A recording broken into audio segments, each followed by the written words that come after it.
Networking and marketing made simple is for you, the business owner who has a product, a service, or a message that you believe in. My name is Scott Aaron, and each week we'll take a behind-the-scenes look into the real-world marketing and networking tactics and strategies for getting what you have in front of you to a lot more people. Thanks for spending time with me, and now let's get started.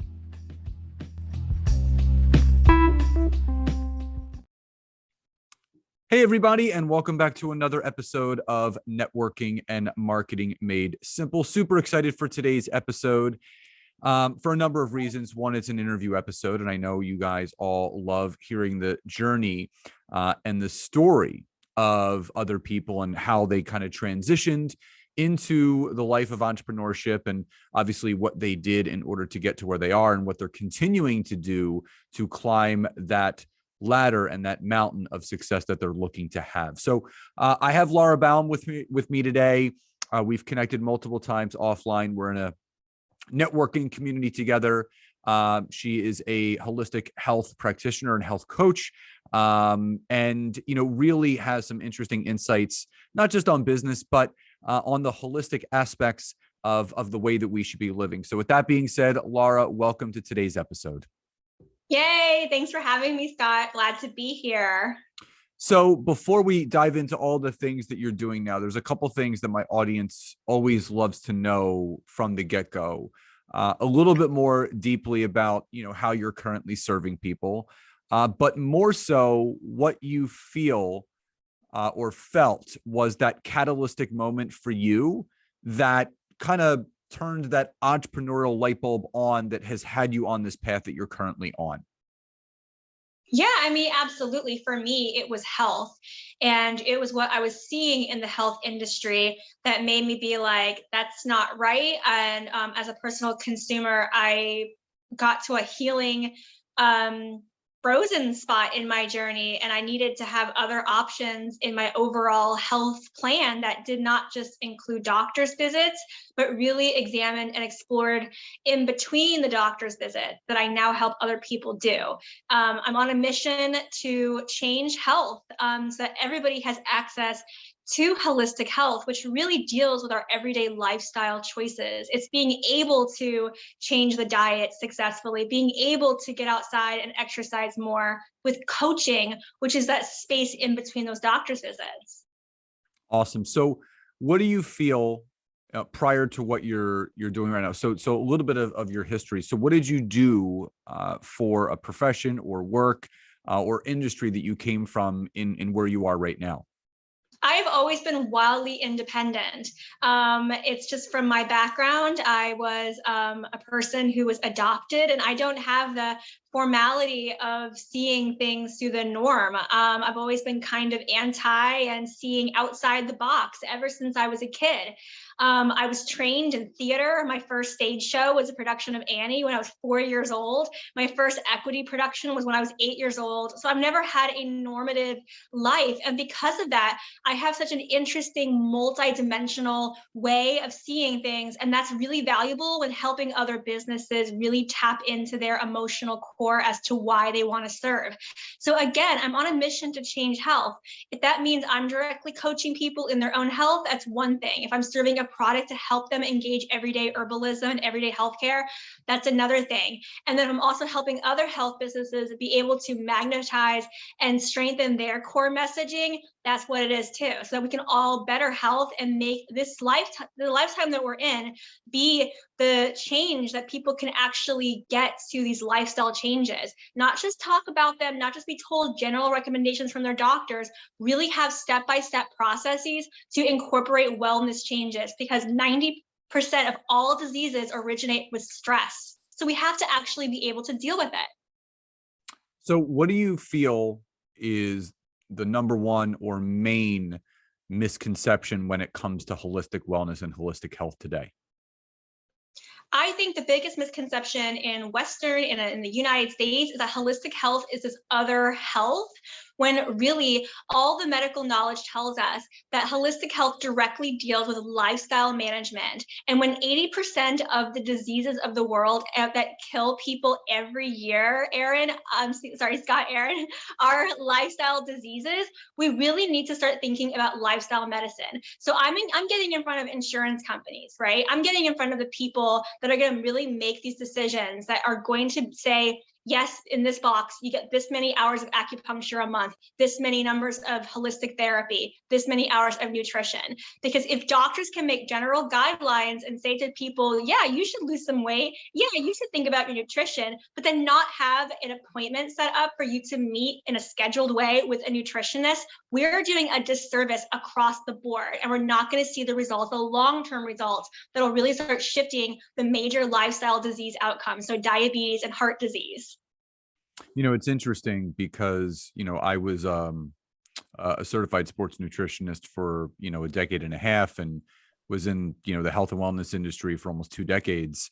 And Yes. that was something that myself and my father, always, spoke to and about with corporate companies, and the idea of lowering stress. And for me personally, I went through a big transitional phase on a personal and emotional level, in the best way possible, a number of years ago. And interestingly enough, I didn't realize how much emotional baggage I was carrying and how much stress I was internalizing, because I was just still am. I'm just so always a forward thinking person. But I had lost about 12 pounds in about 3 weeks without making any nutritional changes at all, because I've always I eat very, very clean still to this day, even though I'm not competing anymore. But it was I was emotionally starting to heal myself from my past. And when you have an elevated cortisol level, which is our stress levels, that's a recipe for disaster. And when I was able to lower that, weight just literally started to fall off of me. And I think a lot of people don't pay enough attention to certain signs that they could be under some stress, and there's some things that they need to be doing. So in regards to obviously the Western medicine versus the Eastern medicine, and obviously this 9 to 5 mentality was created by Henry Ford, obviously when they were doing the whole assembly line, and getting people on a certain rhythm and routine. And There's obviously, still no verses though. There's no verses because the World Health Organization clearly stated that 80% of the world's countries use herbalism as primary healthcare, and the supplement industry is a multi-billion-dollar industry. It's only scaled to get bigger.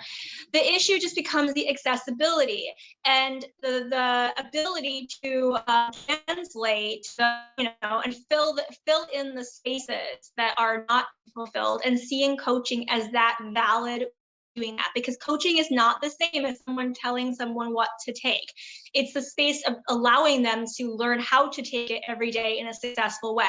So all these apps that are coming out that really can help you monitor your diabetes, right? These things are really changing how people are able to manage their symptoms on a day-to-day, and filling in those spaces with credible experts is what's happening. It's already happening. And I'm so happy this is happening right now. And I'm just part of that movement, specifically with my expertise, which is herbalism, the oldest therapeutic modality known to humans. So going back to, what I was, speaking on with, Henry Ford and the assembly line, and, this 9 to 5 mentality that a lot of people have. And it's that, but expanded even more. So you see people, grinding each day, working and spending too much time, expending so much energy, living in this overwhelmed state, stressed out, so many things that are internally affecting the chemical makeup of their bodies, which is attributing to people that have heart issues and cholesterol issues, and type 2 diabetes and all of those things.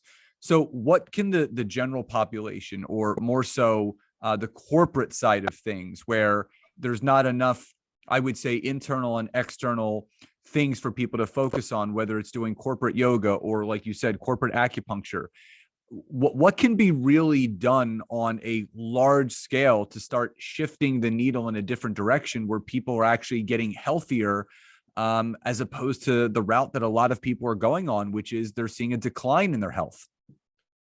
It's insurance. It's the ability, it's the boxes. This is the number of services you get a month or a year, or you lose them. When people have access to those therapies integrated into their already existing health plans, then they have the tools they need. It's just across the board. I didn't do therapy until it was included in my health plan. And it's like, okay, now I can do therapy. People want these things and they want to, it's just a matter of like acknowledging and bridges between these two spaces are actually going to work really, really well, exactly because everybody has the ability to do them, to pull through them.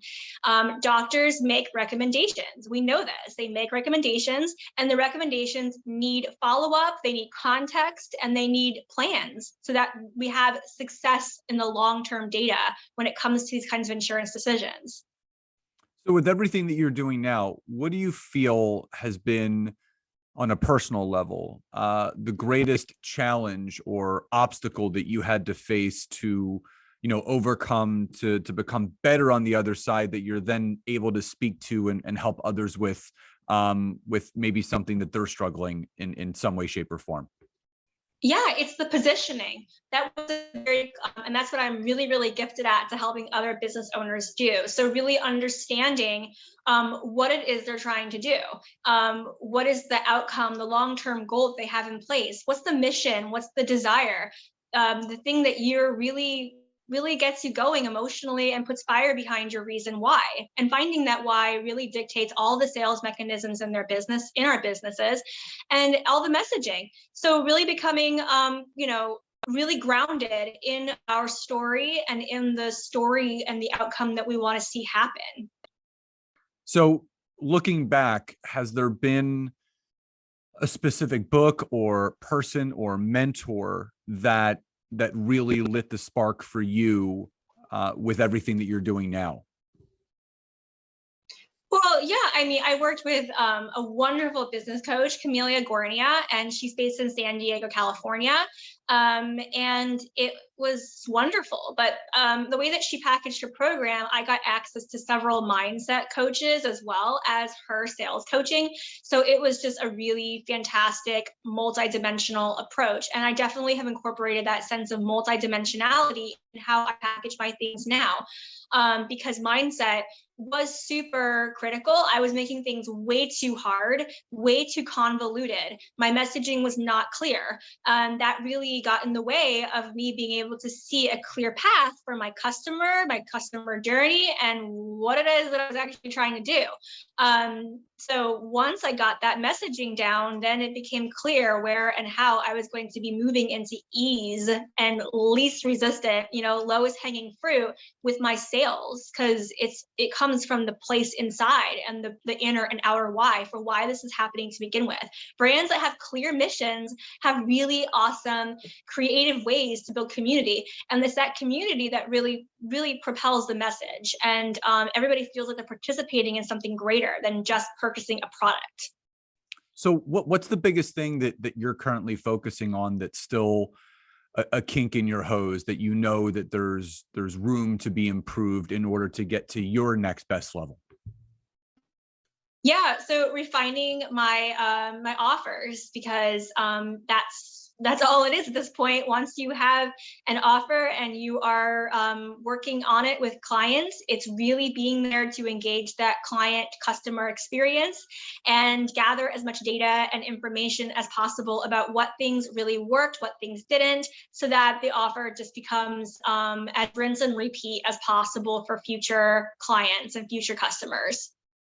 So when you were moving into obviously the online space that we're all in, what was the biggest challenge you as a business owner faced when, moving into this large online space and world that we're in, and, fighting for the attention and the visibility of how we can serve and help people in a better way?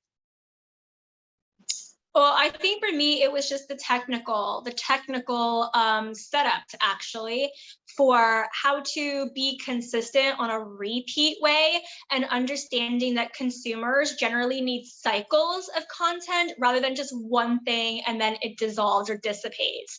I actually bring a lot of energy and a high conversion rate when I first come out. I was a theater major, remember? Like I have a really strong and active, my challenges are not in public speaking. My challenges are not in showing up in space or being able to talk confidently about my things. I am a trained actress, professionally trained public speaker as well.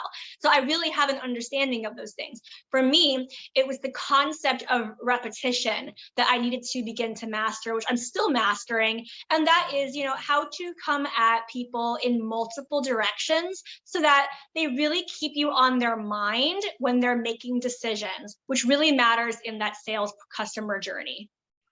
So with anyone that owns their own business, obviously there's a lot that goes into it. And, on the personal side of things, something that my wife and I, know is that, doing things to take care of yourself, because again, if you can't be your best self, if, you don't have the energy to show up each and every day, that only affects the people that you want to help in a negative way. So what are some things that you do personally for self-care to, obviously when, the doors close for the day on work and business, how does Lara take care of herself so she's showing up the best way each day? Wellness and health is a philosophical pillar of my business. This was something that I was seeing within the coaching space, that people were showing up to coaching calls with colds and they were sick. And in herbalism, we acknowledge that there's phases of colds. Like if you get to the point where you're really exhibiting strong symptoms like that, you've kind of like went from stage 1 to stage 4 in the progression of a cold. I'm actually able to nip a lot of things in the bud in the very beginning because I'm so in tune with myself that I know the first signs of me actually progressing into a further illness. So I have actually created a system called Everyday Herbalism, and it's a health system to be able to access herbalism in lifestyle medicine approach every single day. And one of the first ways I do that is by building ritual. Building a ritual is super important in our lives. And incorporating business rituals makes the idea of doing business not just an activity that feels like you have to out of necessity, but always out of desire. So coming into that framework, starting the day with a great quotation or a great just thought that you want to acknowledge about your day is one of the first things that I help people do, is acknowledge and create those types of affirmations. Starting your day with affirmation work is truly powerful and can really lead your day in a direction that has so much intentionality as well. What's your favorite affirmation? Well, I just created a new one. I can find it for you. I said it yesterday. It has to do with selling, actually, because I write my own. So Well, that's a good thing. So, you want to be able to express yourself with, because again, it's what something means to you, not about anybody else. yeah, and that's what I help people teach. I teach them, and then I share my affirmations with my community as well. So I was talking about mission in the online space, and I use this image of Celine Dion at the Met Gala because she was super shiny and super powerful. But right behind her was a woman in black, and she looked good, but she wasn't as clear in focus. And of course, the intentionality of that is like, she's not the one who's on the star, but she wants to be, right? Like she's this person who's like looking at someone else who's, the perception is that she's incredibly powerful, has incredibly a strong mission, and that's what I help people strengthen. And the affirmation is, I firmly believe people say yes to being in my community because they believe that I have a mission, that I actually care about it, and that there is something in it for them to benefit from participating in it too. I love that. Two final questions. Number one, what does Lara like to do for fun outside of work? I love gardening. I really love digging into the dirt. I love hanging out with my cat, Toffee. She's a wonderful calico. And family means a lot to me as well. We've got a great setup. And I do enjoy cooking as well, and love traveling. Awesome. And final question, what does success truly mean to you? Yeah, so I got that question last week, and it was kind of scoped like, looking back on your life. And for me, it would be changing health. Every single person who decides to try an herb instead of something else and really allowing them that space to fill in those spaces between the doctor's visits, that to me is a huge success.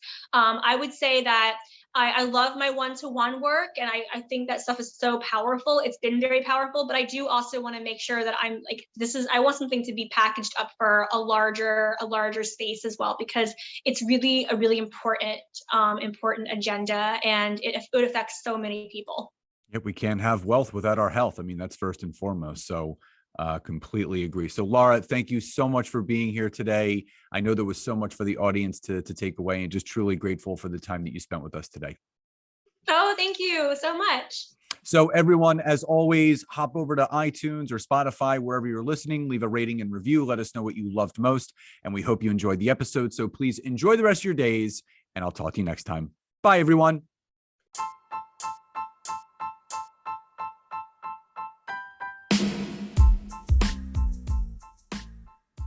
Thank you so much again for checking out today's episode. And if you are listening through iTunes, Spotify, wherever you are, please leave me a rating and review. Let me know what you loved, what you would like to see improved, or ideas you have for future episodes. And if you are interested in taking your business to the next level, don't hesitate to go to my website, www.scottaaron.net, where you can schedule a free discovery call with me, where I can learn more about you, your business, what you're struggling with, and how we can work together. And don't forget to check out my wife, Nancy, and mine, our free community on Facebook called LinkedIn Leads for Life. We would love to see you in there. Have a great rest of your day. And thank you, everyone, for your support. Grateful for each and every one of you.